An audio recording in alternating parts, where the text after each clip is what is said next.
Almost there.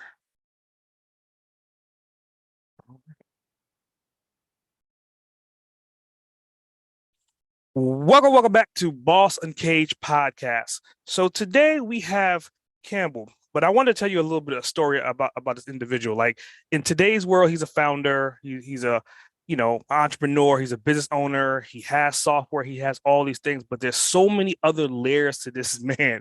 So as you guys know, I like to deem whoever I'm interviewing with a particular nickname, and today's nickname is going to set off the pace for this show. I'm going to name him the General Boss.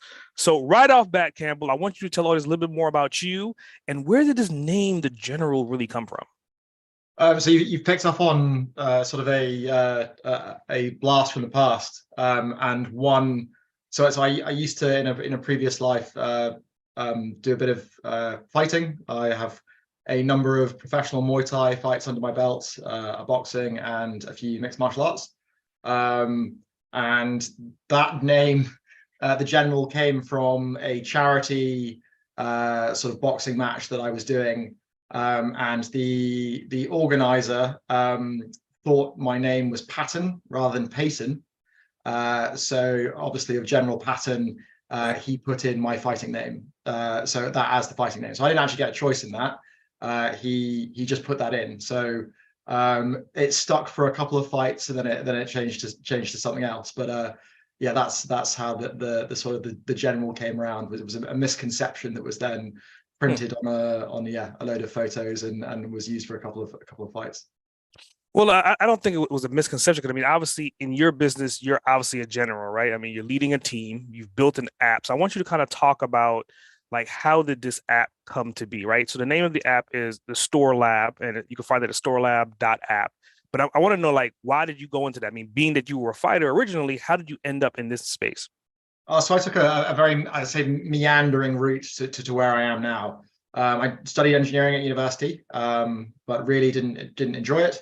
And sort of in my spare time, there's a company in the UK called St. John Ambulance, which is sort of a support network for the sort of first aid and first responder stuff. And I was just doing some volunteering for that and spending some time in some ambulances, and sort of I'd say the difference between sitting through a boring lecture to traveling at 80 miles an hour on the way to a cardiac arrest or a road traffic collision, that sort of changed my mind in terms of what was really important.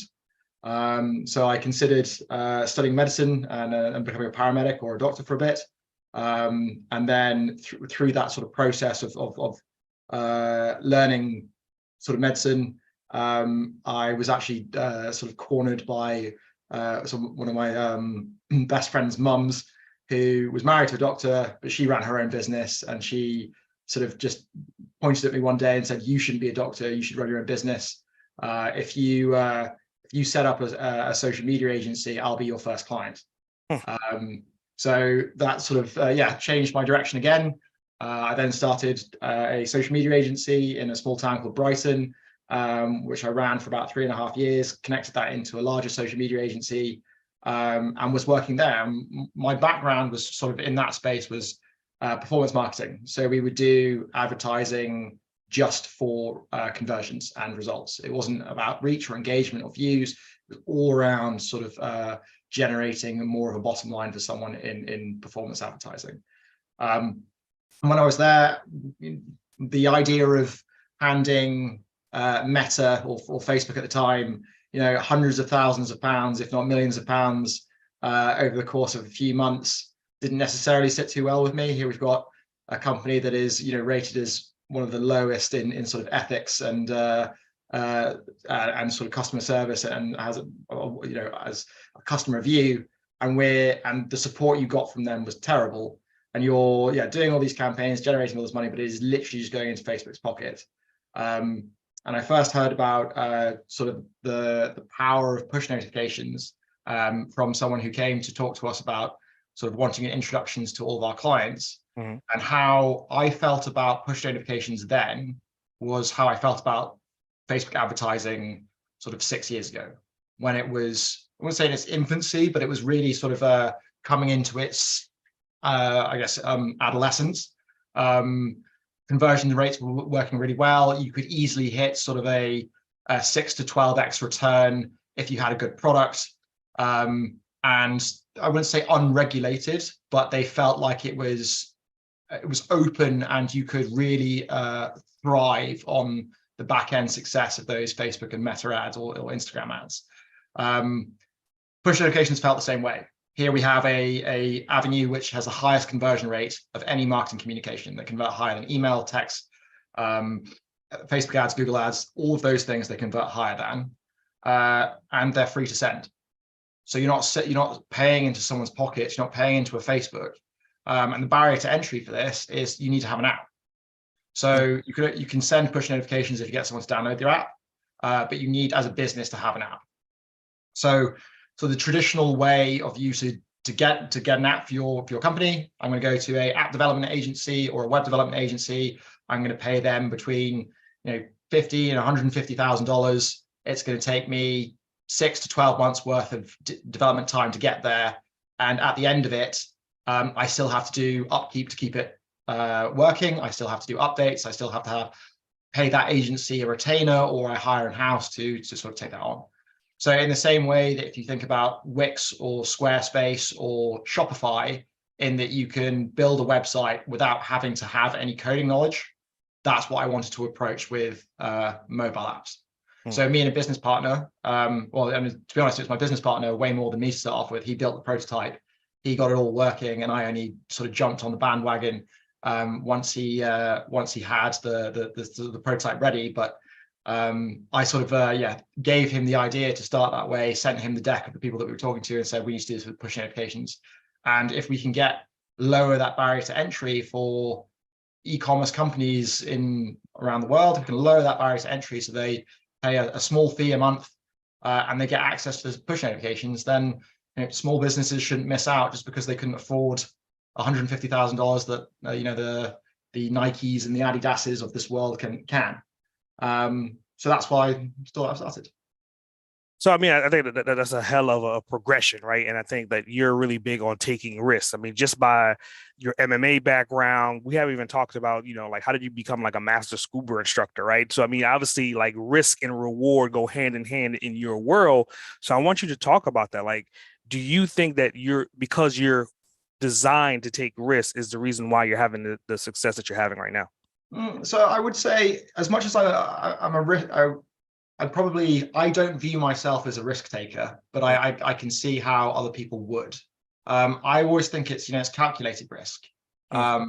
It's with the scuba diving stuff, you're looking at the number of people who have accidents in scuba diving, and you just make sure that your training is good enough that you don't go down that route. I was lucky enough that the guy that taught me to be an instructor had the highest rating of sort of instructor certifications in Australia. And he was an amazing teacher, and made sure that my scuba diving stuff was safe, but also that I could teach people in a really safe way. With the mixed martial arts bit, I guess that is definitely a risk taking as you're going into the fight. But 99% of martial arts is training. And that 1% is then an actual fight, and you don't even have to do the fight. So in my mind, in the fighting bit, it's just I don't know if you do any sports, but if you did, basketball, you imagine you trained for 99% of the time, you're just training in dribbling and shooting and dribbling and shooting and dribbling and shooting and passing someone and dribbling and shooting, but you never actually put that into practice in a game. You really want to. So that's where the fight comes in. I've been doing all of this, I've trained. When you're sparring with someone, you always hold back. You're always trying to be considerate of them. You never want to hurt someone. You're always trying to be controlled. But then there's always that feeling of, I want to know what it feels like to have that competition. I want to feel that competition element. So that's why I will go and do in a fight. But when you start doing the training, you see people by accident get knocked out in training and then they're fine. And then you see people, potentially get an injury and they work it off and they come back. So I don't actually view mixed martial arts as that dangerous. I view it as much safer than boxing. But yeah, that's sort of, so I view it as calculated risk rather than I'm just going to run in and don't really care what happens and go for the thrill-seeking element. Yeah, I think both of us share that same commonality. I mean, to your point, I've dabbled in mixed martial arts, jiu-jitsu as well. I'm a rock climber, a sailor, all these Nice. different things. But it's to your point, the more you practice it, the more calculated they are, and the more you know how to adapt and deal with situations that come at hand. So I would think you're taking those elements and those elements help you as far as being an entrepreneur, because ideally somebody may get extremely stressed when something goes badly, but for you, I would think that in that face of adversity, you kind of sit back and think about what your next step's going to be, much like if you're in jiu-jitsu. Somebody may go for an arm bar and by default, you turn your thumb down and then you pull your arm versus leaving your thumb up, and that's when they will lock it in. So these little details are things that you have learned that you're using in your business. So I want you to talk about, like, what does the app actually do? Because I know it's more so in the e-commerce space. You're talking about push notifications, but for the layman person that doesn't understand that, I want you to kind of talk about the pros and cons of the app. Sure, absolutely. Okay, so having a mobile app, there are sort of three key benefits that we would speak about. I believe that mobile apps I believe that app commerce will be bigger than e-commerce one day, and that every business really should have an app. Maybe not through us, because we specialize in e-commerce, but there is app usage for everyone. So the three core reasons: push notifications, we've already talked about; fast converting marketing communication, free to send. That's great. The second reason comes down to sort of technical experience. So a general fact of sort of e-commerce and browsing life is that faster websites convert better, faster websites retain users better. Mobile apps on average are 3 times faster than mobile web. So you've got a better experience. And then the third thing, which is sort of the other than the push notifications, it really goes hand in hand with them, is retention. So with using app exclusive content, app exclusive discounts, we've seen companies triple their retention rate in 90 days, and continue to use all of those customers. So what we would describe an app really does is it takes someone that's going to buy 1 or 2 things a year, and it will turn that into 6 or 7 in the e-commerce space. And it does that through reminding them with push notifications, but it also does that with retaining them and sort of building a community that you can always reach in their pocket. And the other thing I touch on there is sort of in the way that people interact with apps. When you receive a sort of a Facebook advertising or a Google ad or a text or an email, sometimes there's an aspect of invasiveness that comes from that. I'm sure you will have experienced you pick up your phone and you're either on Instagram or Facebook or on a website that has the Facebook ad network installed, and you look at an ad and you go, I didn't tell you that. You have picked that up from my microphone. Surely my phone is listening to me. I really don't enjoy that experience. I feel like you've invaded my privacy. With apps, it's slightly separate in that because of the iOS 14 update that happened sort of October last year, Apple decided to stop all tracking on iPhones and give you that user experience where you could choose to allow yourself to be tracked. So the way that app commerce has progressed is you now have to directly ask permission for someone to allow you to send them notifications. And that message can be controlled and edited in a way that you want to talk to your customers and allow them to let you to receive those notifications. So right off the bat, it's not an invasive sort of avenue. You've already asked permission for that person in a personal way. And that, I feel, starts to change the mentality of how you then view those push notifications in future. I know for quite a lot of our customers, they'll say, we download the app and we click on maybe 4 or 5 push notifications in a month, but we don't mind the other ones, and we just cancel them or push them away because we know those 4 or 5 are really useful to us, and then they act on. The permission bit for me is a really important sort of step in regaining trust of people that have it's sort of fallen away or been eroded by the idea that all of your data is being offered up at a price, and we're tracking you to the nth degree, and we're going to do some really invasive sales stuff. It's separate with app commerce. It's a step back from the tracking perspective. I think that's a good segue to talk about. I think it was an article or a post that I seen from you. It was talking about the 7 P's of app success. So like, Sure, yeah. you just break that down a little bit. I mean, obviously, the first one was planned, but I think like that's obvious. But there's some other ones in here that are not so obvious. I want you to kind of just go through and talk about those. So the 7 Ps is our framework for how you build and launch a successful app. So there are some technical stages to launching an app. So we'll start from the plan. So the plan is designing your app content, or trying to think around what elements that you want to have on the app. What products are you going to show forward? What marketing assets are you going to use? What products are you going to use as your heroes?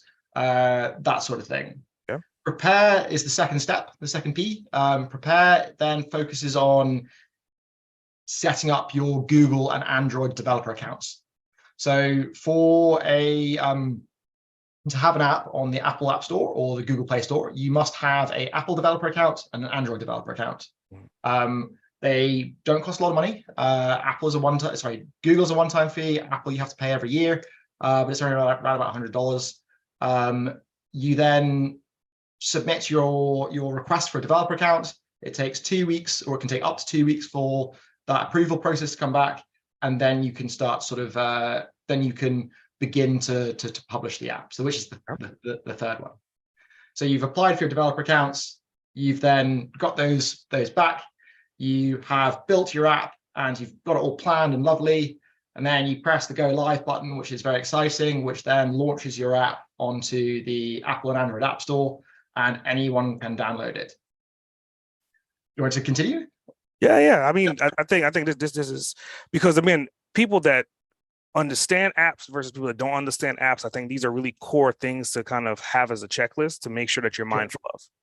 Yeah, absolutely. And the developer account bit is, if anything is going to go wrong in this process, it's usually there. We have many guides on how to do it on our website, and we just encourage anyone to do it. Do not have to do it through us. But yeah, if you sign up in that process wrong, so you either enter some information incorrectly, or you say you sign up for a personal account rather than a business account, that process starts again. So you then have to resubmit, and then there's an extra 2 weeks. So with making a few mistakes, you can end up waiting, 6 to 8 weeks to have the developer account permissions come back, and you still haven't gone live after that. So it's important to get, I mean, they are just basic forms, but it's not something to skip or gloss over. Do the forms properly, take the time to do it, because if you do make a mistake, it just comes back to bite you in terms of time.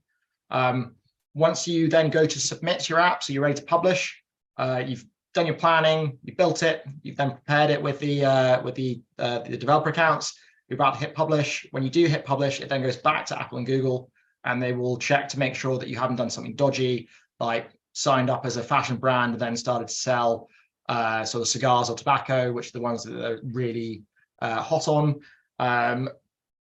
Then that process can take up to 2 weeks as well.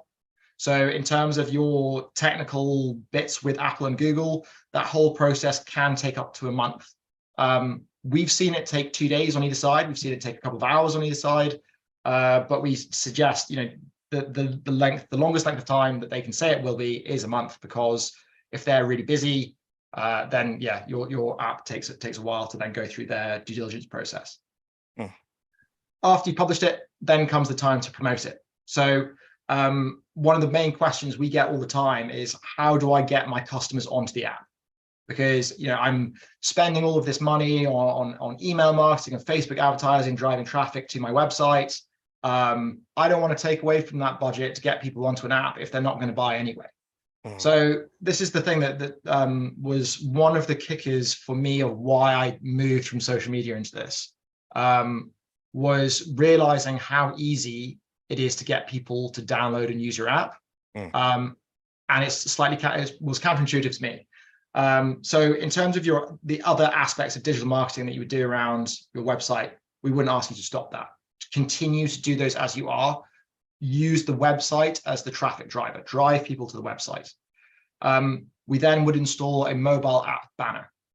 So what this is a small banner that exists on your the mobile website version of your store, and it would say, download an app for an incentive. And you control what that incentive is. So we would say things like, 5% off your first purchase, free shipping on your first order, 10% off, those kind of things. Some of our clients don't like using discounts, so we use loyalty points instead. If you use Loyalty Line or Yotpo, you can give someone a big bank of points for them joining and using the app.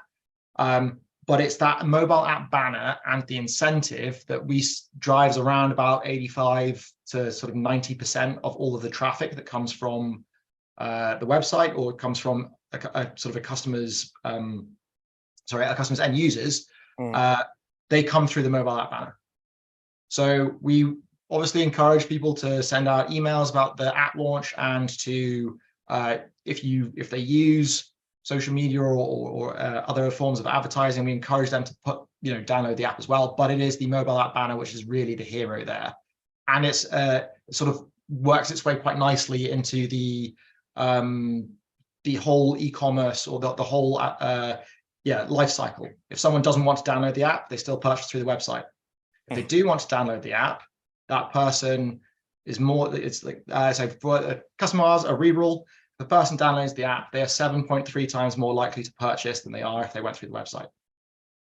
And if they do purchase through the app, they have double the average order value of those that go through the website too. So not only are you getting more out of that person and giving them a higher likelihood that they will purchase, you're also getting more revenue out per customer too. Very cool. So that's the promotion bit.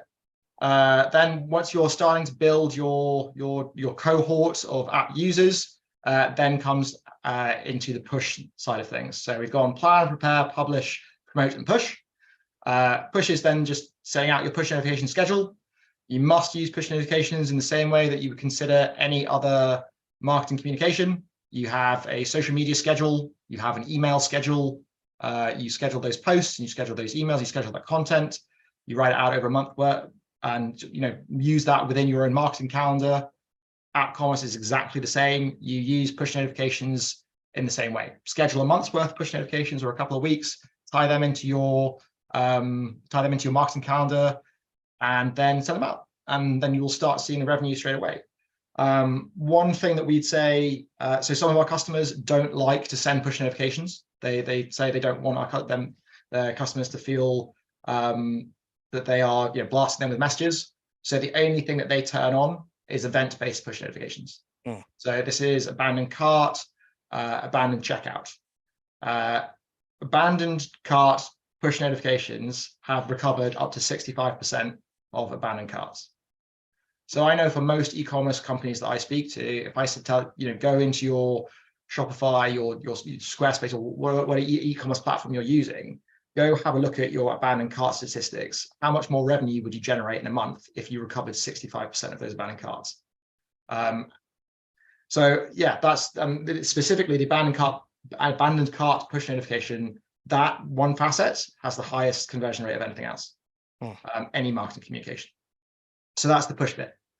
And then the sixth P on the list is then play.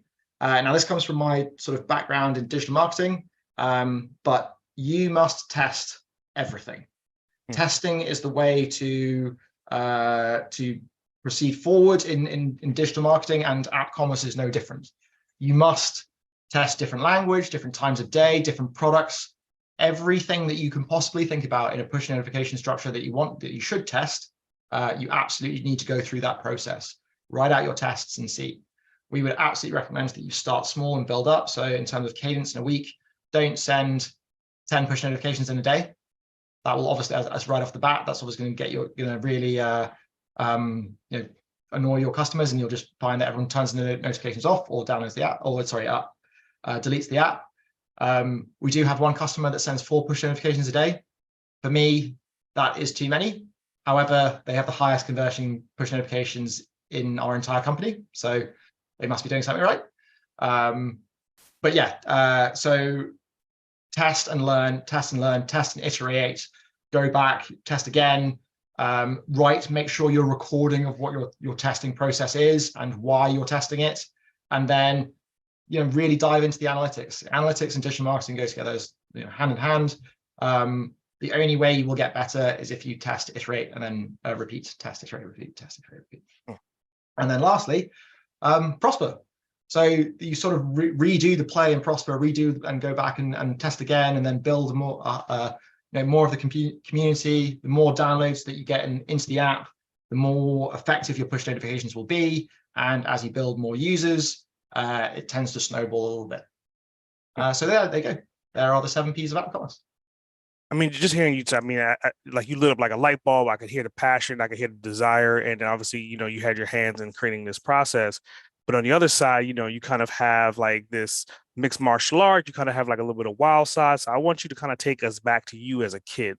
Like, were you the kid that was climbing the walls in the house, or were you the kid that was like taking apart stuff, or a combination of both? Both, very, very much so. Both. My dad's dad, my grandfather, was an oil and gas engineer, and some of my sort of favorite memories from going to his house was when he would just say, "Let's go in the basement and find something." So, I mean, like I think many people of his generation, he never threw anything away. So we'd go down into the basement, pick up some coffee machine from the 60s or toaster that was semi-broken, and then we'd take it apart together, and he'd show me all the different bits and those types of things. But I also wasn't a particularly well-behaved younger boy, I guess you could say. I went to boarding school, and in our boarding school, I managed to pilfer the master key from the school quite early in my career. And we have this thing called the CCF, which is the Combined Cadet Force. It's like, I guess, junior army at school. So they teach you to march and shoot, and you can go abseiling. So, and they teach you all of these things, of all these skills that you'd love to use, but how to break into something, how to throw a grappling hook, how to then attach climbing ropes to it. So they're teaching you all of these skills, and I thought, well, I really want to use these. So, but I didn't want to break into anything or be particularly criminal. So we'd take the master key and we'd break into the Duke of Edinburgh, the CCF closet, take all the climbing ropes, and then just go throw them around the school. And in sort of 3 a.m, when everyone else was asleep, we would be climbing and sort of jumping off. So in your analogy there, it's actually both. It's very much both taking apart the toasters and things, but also buying harpoon guns so that we could attach a piece of string to the harpoon gun and fire it over a roof, and then attach the rope to that, just so we could say that we stood on top of this building. So yeah, I think I was a bit of a handful as a child in those sorts of ways. And it wasn't just one of you, right? I mean, you also had a brother as well, right? I do have a brother, and I also had a bunch of very helpful friends at school who also loved breaking into things and copying the keys and trying to treat it like a secret mission. And yeah, absolutely. Yeah, very, very, very cool. So I mean, that's a good insight to like why you got into electrical engineering. I mean, obviously it came from playing around with taking things apart. So where did the first responder freelancer come into play? Because I mean, obviously engineering makes sense, fighting, climbing, do all these different things all make sense. But the first responder part, how does that fit into the equation? So that goes back to when I was at university doing the stuff with St. John Ambulance, and it really, even though I moved into something I'd say more corporate than doing the medical stuff, it's still I was still really think about the people that when I was at university that we either helped or didn't help, and that is sat with me for a while. Quite a few of my friends are doctors and went through the process of med school and passed, and I'm we're seeing what they're doing every day. You're hearing about the stories, and in the UK our healthcare is free, so it's paid for by the government, but that means that there is a lot of people really having to go above and beyond and work later hours, and they're paid for, and all of these things. So I'm hearing some of my best friends working 20-hour shifts and overnight in A&E and having the worst time. I'm thinking, well, I'm sitting in a comfy office, not really experiencing this. And then there's a thing that we have in the UK called a CFR, community first responder. So I live outside of London. I live in a little village in the countryside, about sort of 40 minutes from London, so I can commute in very easily.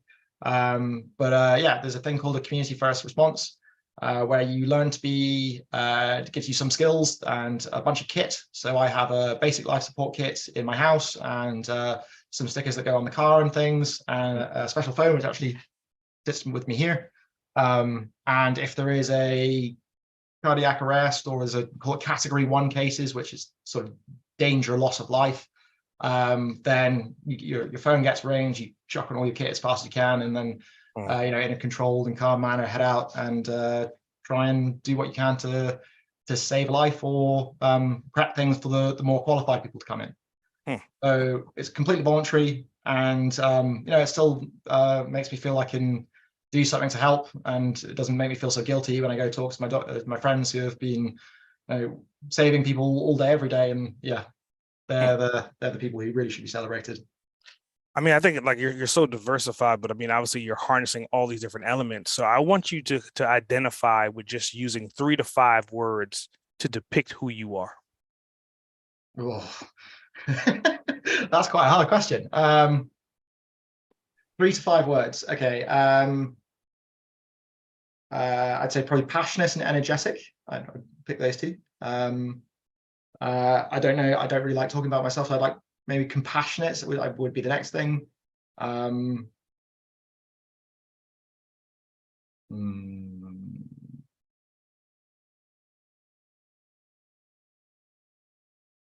think it's really cool that like this question, you're actually really thinking, like either you've never been asked this question before, or you've never had opportunity to think about it before. No one has asked me this question before. I don't particularly like talking about myself, so I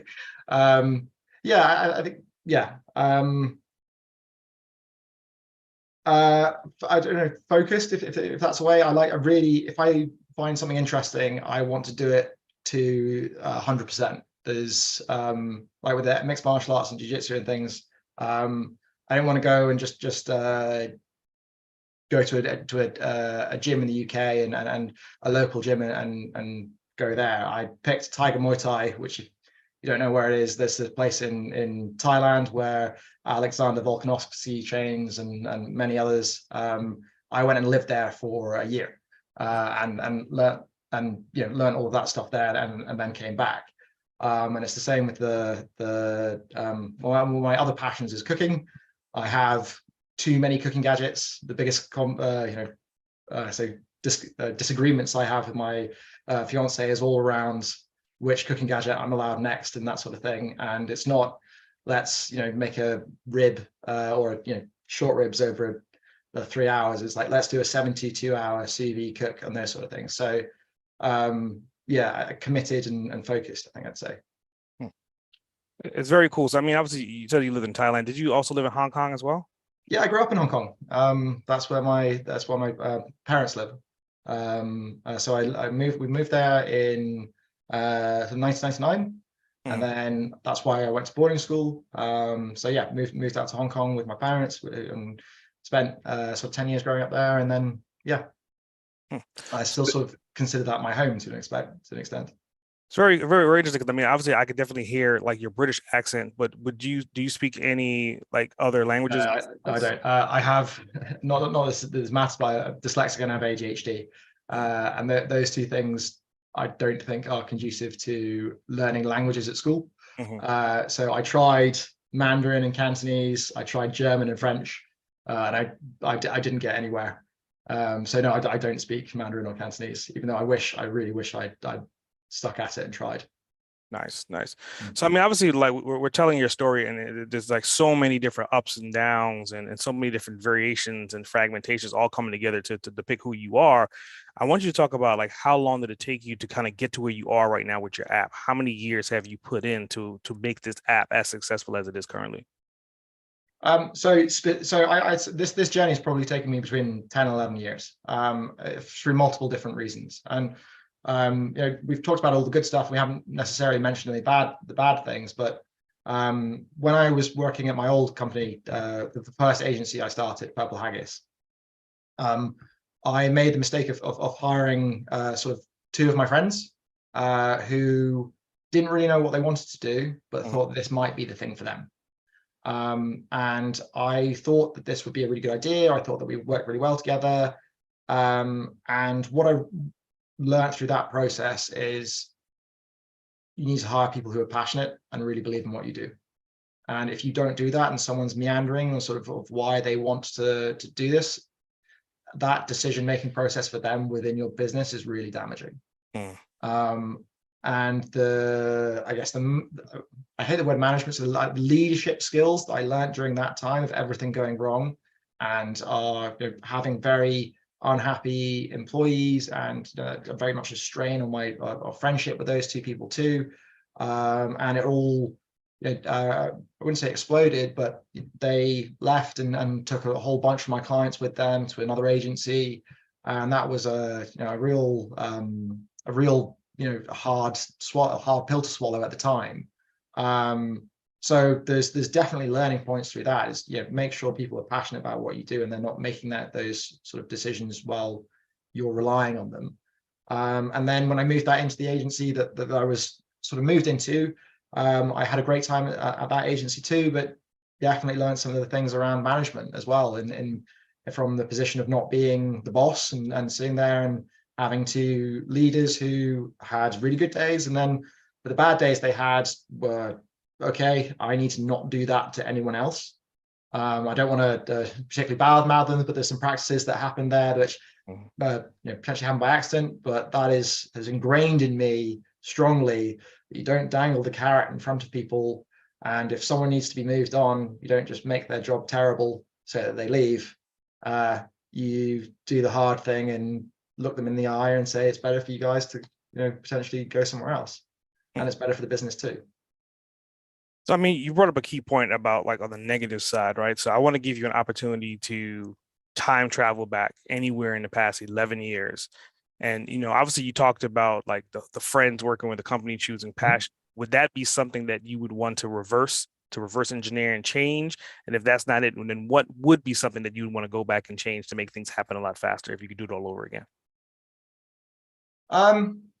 So as much as that was a painful time in my life, and it was 3.5 years of work that I'd really put into something that was it all fell apart very quickly in the period of 3 months. I actually think the learning process from that was one of the most valuable learning processes I could have gone through. And I probably wouldn't change it because it changed me into someone I think is better. And I have reconnected with those friends too, and crossing those barriers of forgiveness I think is the wrong word, but just looking past that and becoming really good friends with those guys again. And one of them's coming to my wedding on Saturday, so that I think I wouldn't change that. I wouldn't change that. The bit I would change is going to work for someone else that didn't have the same values and beliefs as me, and working for them on a low salary for a long time because I didn't know any better, and just stayed in that company and wanted to leave a number of times to start something, but didn't. That I would change. I would go back and do that again, and leave earlier and follow a passion, a different idea. But yeah, I don't think I would change those things. Something I'd change from where I am now. So it's taken us about 4 years to get storelab to where it is. We launched our products last year, so there was a lot of development time beforehand. We launched our products in February of last year. And my first avenue of sales, coming from a digital marketing background, was to absolutely pump Facebook advertising, Google advertising, email, and go all down all the digital routes. We had 6 months of poor traction that way. And we really did all the things that I was strongly believed were important to make a business successful, but they didn't work. So we ended up speaking to a really nice guy who was the head of sales at a thing called YouGov, a company called YouGov, and he sat me down one day and we had an amazing meeting over an hour where he just told me all the ways I was wrong, and it was great.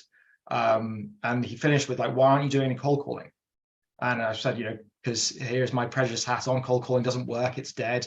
You can do everything with digital marketing now, you don't need to get someone on the phone. And he sort of looked at me and went, you need to change that mentality. You call this guy, speak to this agency and test it. And if it works, then you need to run with it. But you need to change how you feel about old school sales tactics, because you need to do what works. And that was like a real slap in the face of knowledge of like, okay, yeah, I do need to put my prejudices aside. And we used that agency. We got more leads in 1 month in that agency than we'd had in 6 months through the digital thing, and it cost us a tenth of what we'd spent on the digital marketing side. So then we went back to the YouGov man and said, okay, yeah, you were right. What should we do next? Like, we should probably build out a sales team internally. And then we have done that now, and we're obviously in a much better place. But it was that the really good, really big learning point was to leave my knowledge at the door in terms of the sales bit, and then test everything. And don't be if something's worked in the past, it doesn't mean it's not going to work again. And just because we've moved on to other digital avenues, it doesn't mean that the old stuff doesn't work too. I think something else that you said that's fascinating. First of all, congrats on your upcoming wedding this weekend. And you mentioned about your fiance earlier on. So this next question kind of stems into that space. You're very passionate, you're very focused. And for anyone that's an entrepreneur, passion and focus means that sometimes time can slip away from us. So I want you to kind of talk about, how do you currently then manage like your home life versus your work life? Very lucky with Amy, who's my fiance. She works a pretty high pressure job too. She is a director of HSBC. So she works in their corporate team. But I think it's making time for each other. In terms of like home life, so we tend to, sometimes we're late in London and sometimes some of us are late here. But I think one of the easiest things that actually grounds us is our dog, which sounds slightly strange, but we have a German Shepherd, and she requires a lot of exercise. So 3 walks a day, every day. It was a mistake I made when I first got her. I thought, I'm going to tire her out so she won't cause any problems. So I take her on 3 massive walks a day. So she'll be so knackered, she won't tear apart the office when she's there. And that worked really well for 2 months. And then she became really fit, and then required those 3 walks a day for that period of time. So, but those things mean that we have to do stuff together. So if we're both working from home, we both go on dog walks together, because it's good thinking time. It's a good time for us to spend together. And then when it comes to the weekend too, as much as we have to, if one of us is working or both of us are working over the weekend, Inka's my dog's name. She is a staple. You have to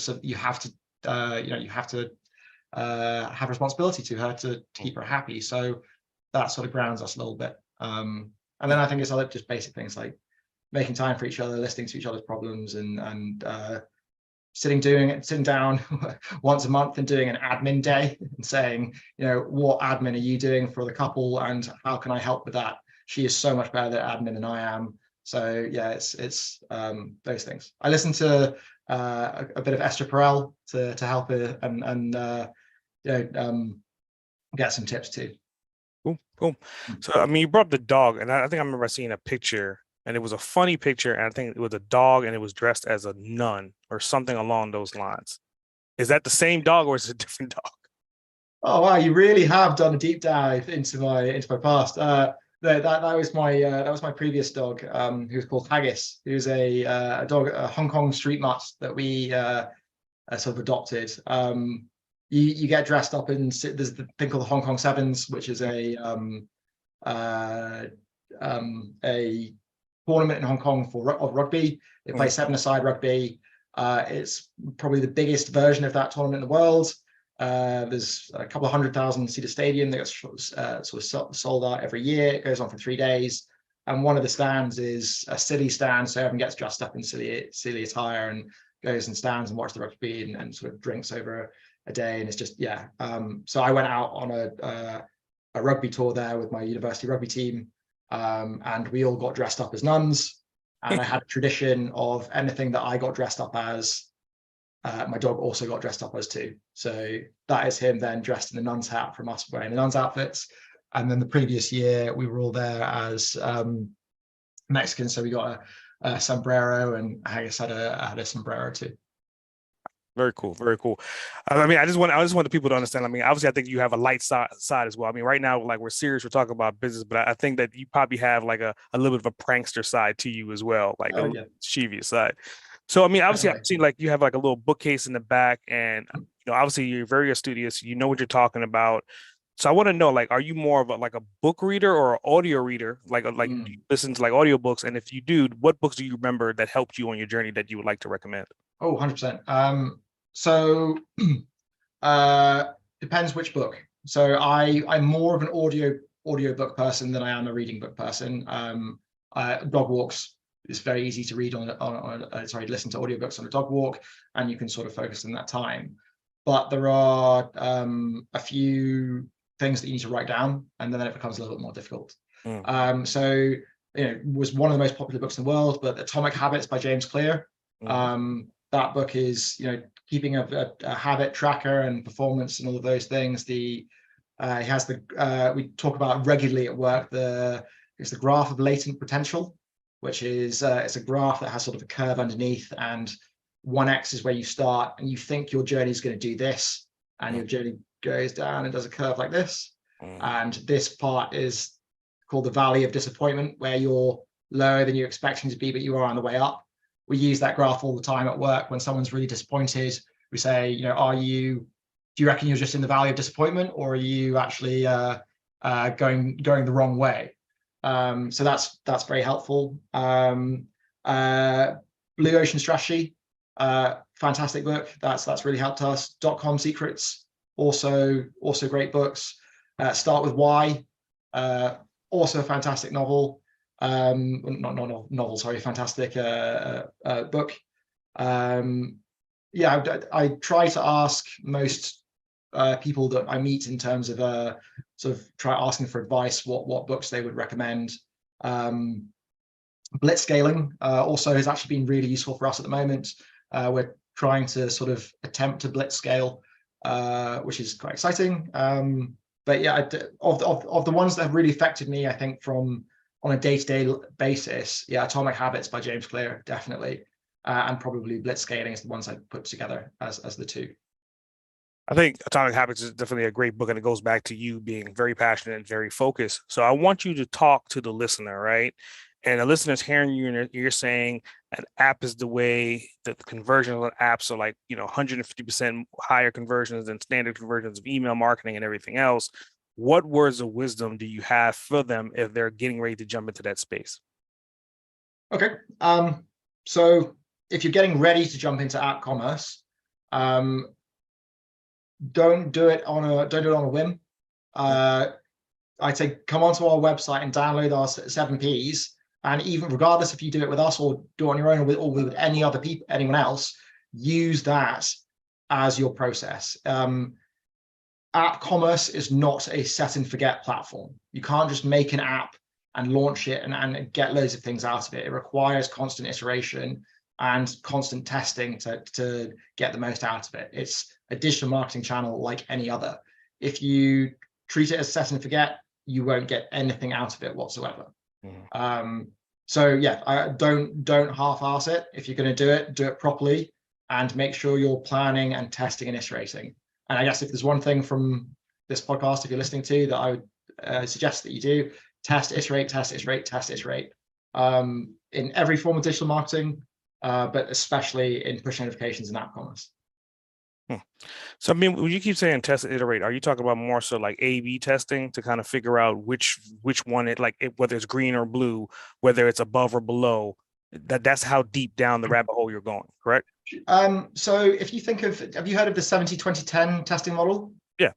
So 70% of your time you spend on things that you know work, 20% of the time, things that you sort of think could work, and you're testing to an audience that has previously proved itself to you. And then 10% of your time, you're testing brand new, either brand new copy, brand new images, brand new products to a completely new audience. So that's what I mean by testing. Within that 20 and that 30%, the 20 and the 10, if you that can be spent as money and budget, or that's time that you put into things. But if you're not doing, don't view that 30% as lost sort of revenue. Those things that then start to convert in there, you can apply back to all of the 70%, and you'll end up being better off. So when I say test and iterate, it's apply that 30% every month. Do that. Actually, like really do it. Don't just stick to what you think you know. Test. Leave your prejudices at the door. Test a different sales strategy. Test cold calling. Test digital marketing. But then within those things as well, if you're testing your copy, test your products, test your images in that 30%. Very cool. So, I mean, you was telling the listener to check you out on a particular website. So, I mean, how do they get in contact with you? What website do you want to send them to? Storelab.app is our website. That's where you can find my company. You can come chat to me on LinkedIn. My name's Campbell Paton. I'm Campbell.Paton on LinkedIn. Those are the two places to find us. Very cool. So that leads me kind of into a couple bonus questions, right? So one of them, I think you're talking about testing and the evaluation of testing. So are you guys essentially using like heat maps? Are you using like Google Analytical data? Like how, and again, I'm getting a little bit more technical because I want the user to understand it's not just look at the screen, like you have to have data to support the changes and support the test. Oh, yeah. So talk about that a little bit. Sure. So, I mean, we have our own analytics dashboard that comes with the app. If you don't, again, not trying to push us, but if you use Google Analytics, you'll then get access to the same suite of metrics that you would through our dashboard in app commerce. The things that you're looking at are time spent in the app, from push notifications perspective, click-through rates, conversion rates on the back of click-through rates. You're then looking at bounce rates, number of downloads in a month, number of people leaving in the month, repeat customers, returning customer rates. All of those metrics are incredibly important. So what you need to do is establish a baseline, and have your month, your initial 1 to 3 months, depending on how many people you can get down to download the app. Then you establish a baseline of what those things are, and then you're looking at, okay, let's test setting out 2 push notifications on a Wednesday instead of 1. What has that done to my click-through rates? What has that done to my conversion rates? Has that decreased the opt-in rates? Has that changed the usage of the app? And then, so you're documenting the test you're doing, and then you're using those metrics to see whether your test is being positive or negative. Very cool. Very solid insights as well, right? So, I mean, obviously hearing like all your accomplishments, I mean, we talked about multiple different things from sports to creating apps to being a first responder. Out of all of these different achievements, which one is your most significant one to date?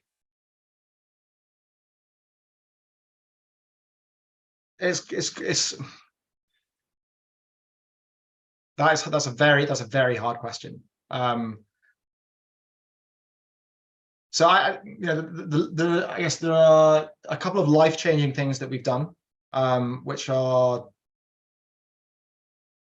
is sort of kind of, I don't really know where you put them. If I can tell you about one success story from one of our clients, a lady called Carol runs this company called Rock Those Curves. Rock Those Curves is a plus size fashion store for sort of over 40s. She came to us in October of last year saying, I want to have an app, but so our initial starting price for you to have an app, build it on our website, build it on our platform and manage and run it yourself is $80 US a month. And she was saying, I really want this, but I can't afford $80 US. And I just don't think that I'm going to have the time and effort to put into this. So we gave her a trial for 2 months and said, Carol, we really like what you're doing. Why don't we'll take you for a trial on our hire package and we'll just do everything for you. And then you'll at least have it set up and running. And then if it doesn't work out, then you can drop down to the lower package, but at least you'll start, making some money in that time. From October to now, we've made her £200,000. She has stopped working in her other job. Right, this curve is now her full-time position, and she is then looking to hire on staff. And that whole journey of taking someone, it's a side hustle, who's very passionate about what she does, but didn't really have an angle for it. We've supported her through that journey, and now she's absolutely flying. So that's one life-changing thing, but it's also quite difficult to turn up to someone's house who's having a heart attack and then give them the defibrillator and see them come back, and then see their family after their. So I had one sort of a couple of weeks ago where it was a 40-year-old man who had just had a heart attack, or was in the process of having a heart attack, and there are some not particularly pleasant statistics around resuscitation in the CPR and those sort of things. But this guy, we had pads on him before he actually, so the defibrillator pads were on him before he stopped breathing. And then sort of within a couple of seconds of him stopping breathing, we shocked him. And by the time, sort of 2 hours later, as he was going back into the ambulance, he was talking and waving at his family and saying, "I'm fine, everything is okay." That's kind of hard to beat too. So I don't know. They're two different camps. Which kind of goes back to who you are. I mean, obviously, I think there's multiple sides to you. I think there's an analytical side, there's a creative side. And again, like you're always juggling both hemispheres, right, to make them work for you. So in this last question I have for you, right, if you had an opportunity to spend 24 hours with anyone, and that person could be someone that's dead or alive, you have an uninterrupted 24 hours, who would it be and why? Oh, these are really good questions. I'd really like to know. Well, I guess do I get to be a fly on the wall during the time that those things happened, or am I just having a conversation with them? You could do whatever you want with them. I mean, you have 24 hours, just you and that individual for that window of opportunity, whether they're dead or alive, uninterrupted. So you could be a fly on the wall, or you could actually have a one-on-one conversation with them. I think I'd like to be Julius Caesar's assistant in some of his key battles. And run around and just see. I mean, there are so many stories of him being the most inspiring leader and practical and solving all these problems, and in the heat of the moment, getting his sword out and running in and sort of being the leading from the front. I'd love to know if that was actually the case, or these are all fabricated stories. Well, I reckon you could learn quite a lot from his tenacity and I can't remember the name of the battle, but there's a city that he's sieging that has a superior army to him, and there's a force coming in that's even bigger than his army as well. And he builds a wall. He builds a set of walls around the city and then around the outside, and he manages to beat both armies that are sieging him from both sides of the wall. And there are stories of him, riding in circles around this and just almost grabbing people one at a time and saying, "You need to plug that hole, you need to fill that bit," and taking a sword out and jumping in there. I would have loved to have seen that whole sort of position and how he managed to break down all of those problem cases and then fix and maintain them to end up winning. So yeah.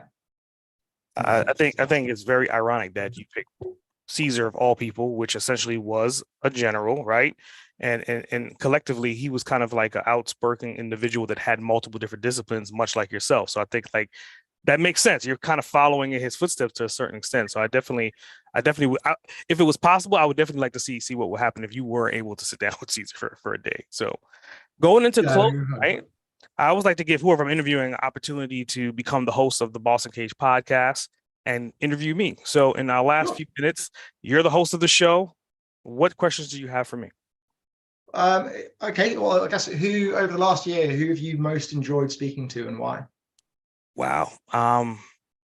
Much like you, like what you said, that's such a difficult question. The one that reigns like most to me would be It was an individual. She was a female. She was ranked on Forbes. She was ranked on Forbes, like I think number 14 as far as self-made billionaires. But she was so humble. And it's not every day that, there's only but so many billionaires in the world. So having the opportunity to not only speak to her, but realizing that she's human like everyone else and her concerns are much like everyone else. But she was so nonchalant when she made this one statement about, well, I'm not a household name, but my product is in 3 out of 5 homes across the world. And like that was kind Wow. of like how do you, like as an individual, how do you manage that weight load, right? But I mean, she does it effortlessly. I mean, her main focus on that particular conversation was just talking about she's about to be a grandma. So it was just kind of like it was humbling to have that conversation. Yeah, I bet. Interesting. What products does she make? Semiconductors. So she, Okay. yeah, so it was Wiley Day who was a person, and she was saying that the semiconductors essentially in today's world are in every smart TV, every Fire Stick, Apple TVs, all those different TV devices that are streaming video. Her semiconductors are in 3 out of 5 of them. She ran the second largest semiconductor corporation in the world at one time. So, Okay, cool. And then I guess last question: do you have children? yeah, we have. Believe it or not, we're a blended family. We have two 17-year-olds. So we got one that just graduated from high school and another one that's getting ready to graduate next year. Okay, if you could take away their own passions and interests and just sort of have your own, what profession would you encourage them to go down? If you took away all of their inhibitions. Yeah, so it's your decision of Yeah. what would you see them be the most happy or have the most value in? I mean, yeah, it's a kind of duality to that, right? I mean, obviously, I want them to pick and select whatever they want to pick and select and be happy with. But part of this entire Boss Uncaged brand and everything I'm doing is essentially leaving breadcrumbs behind for them if they decide to cross over the tracks to become an entrepreneur, having opportunities to interview people like you and your caliber. And we're creeping up on essentially like 400 to 500 interviews at this point, right? We've only released closer to 200, but we have a backlog of 200 plus episodes. So by the time it's said and done, let's say we get to 1,000 or 3,000 episodes, that's 3,000 individuals that are highly successful, that have changed something, have done something, and have accomplished something. So by default, by the time they turn into their 20s, they could look back at all this content and been like, well, shit, it's all there. Only thing they have to do is watch it, review it, and then take action. Sure. So I guess my question is, having listened to all these founders so far and 400 of them, what profession would you encourage them to be in based off what you've listened to? It's a diversified, right? So it's kind of like, it's much so the more and more you understand about business and strategy, you can't put all your eggs in one basket, right? So I would say find out whatever your passion is and monetize that passion, whether it's selling a product, commerce, whether it's getting into real estate, whatever it is, monetize that passion and then take the proceeds from that passion and then reinvest it back into the business and then reinvest it into something else that's evergreen, that no matter what happens to the market, it's completely scalable. And then take another smaller percentage and dibble and dabble in some of the new stuff, whether that's Bitcoin, NFTs, or just trying to learn something that's possibly going to be more dominant down the road. So I guess it's you're encourage them to be entrepreneurs in some way. It doesn't matter what they're going to be entrepreneurs in. It just be entrepreneurs in something that you're passionate about. I mean, it only makes sense. I mean, in the entire world that we live in was based upon entrepreneurs to begin with. If it wasn't an entrepreneur that was traveling the seas to figure out more opportunities, we probably wouldn't be where we are right now, right? So that's part of it. Corporations are all started from entrepreneurs. They didn't start off as billion-dollar corporations. They started off small and they grew and they scale. So it's the fundamental aspect of commerce completely across the entire world. It's just an opportunity for you to control and manage your own time and have your own freedom as well. Yeah, I would agree with that. Very much so. Yeah. Well, to the the general boss himself, I know that you didn't live up to that name originally, but I think that you definitely live up to that name now, even with your statement about wanting to meet Julius Caesar. I think that you're a general in your business, you're a general in your practice, and obviously you're a general in the ring as well, right? So again, we appreciate you being here today. I think you delivered so much value, so much insight, and I think our listener definitely appreciates you as well. Well, thank you. Thank you very much for your time. It's been a pleasure speaking with you.